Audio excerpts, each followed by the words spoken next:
আসসালামু আলাইকুম। আপনারা যারা জব প্রিপারেশন নিচ্ছেন অথবা এইচএসসি পরীক্ষার্থী আছো তোমরা যারা, তোমাদের জন্য আজকে ক্লাসটা খুব খুব উপকার বয়ে আনবে বলে আমি বিশ্বাস করি। এবং আজকে ক্লাসের মধ্য দিয়ে আমরা একটা সেন্টেন্সের মাধ্যমে শত শত বাক্যকে পার্ট অফ স্পিচ আইডেন্টিফাই খুব সহজে করতে পারবো। তাহলে চলো দেখি যে কিভাবে আমরা একটা সেন্টেন্সের পার্ট অফ স্পিচ আইডেন্টিফাই করতে পারবো। যেমন this is the go of the world, আমরা কিন্তু সারা জীবন এই গোটাকে ভার্ব হিসেবে দেখে আসছি, কিন্তু এই সেন্টেন্সে মূলত গোটা ভার্ব কিনা সেটা আমরা একটু যাচাই করব। সেই যাচাই করার সিস্টেমটা হচ্ছে একদম মনোযোগ সহকারে তোমরা দেখবে।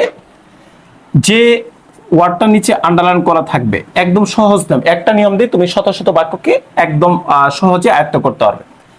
যে ওয়ার্ডটা নিচে আইডেন্টিফাই মানে আন্ডারলাইন করা থাকবে, ঠিক তোমাকে দেখতে হবে ওই ওয়ার্ডের আগে প্যাড কোথায় আছে।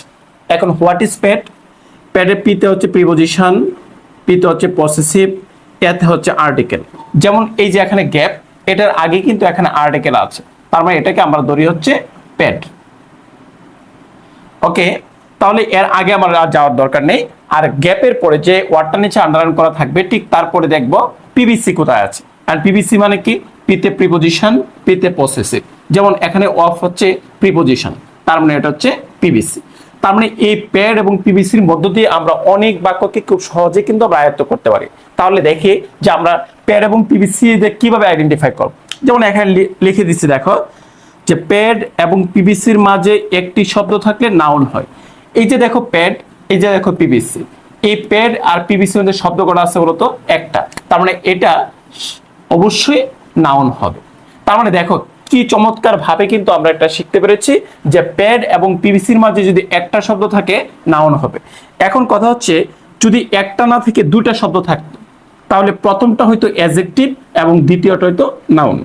যদি দুটো না থেকে তিনটা থাকতো, তখন প্রথমটা হয়তো অ্যাডভার্ব, দ্বিতীয়টা হয়তো অ্যাডজেক্টিভ এবং তৃতীয়টা হয়তো নাউন। তার মানে এই প্যাড এবং পিভিসির মধ্য দিয়ে তোমরা বিগত সালে যে জব প্রিপারেশন যে পরীক্ষার মধ্যে যেগুলো আসছে কোশ্চেনগুলো তোমরা সহজেই এখানে চিহ্নিতকরণ করতে পারো। এবং যারা এইচএসসি পরীক্ষাতে আছো, বিভিন্ন এডমিশন টেস্টে এখান থেকে প্রশ্ন আসবে মাস্ট। আর এটাকে খুব সহজেই তোমরা ইংলিশ কার্নিভালের সঙ্গে যুক্ত হয়ে তোমরা সেটা কিন্তু শিখতে পেরেছো। তা আমি বিশ্বাস করি ইংলিশ কার্নিভাল তোমার জন্য অনেক অনেক বেশি উপকার হবে। এবং অবশ্যই লাইক কমেন্ট শেয়ার করে অন্য বন্ধুকে মেনশন করে ইংলিশ কার্নিভালের সাথে সংযুক্ত হওয়ার জন্য তাকে আহ্বান করো। ধন্যবাদ সবাইকে।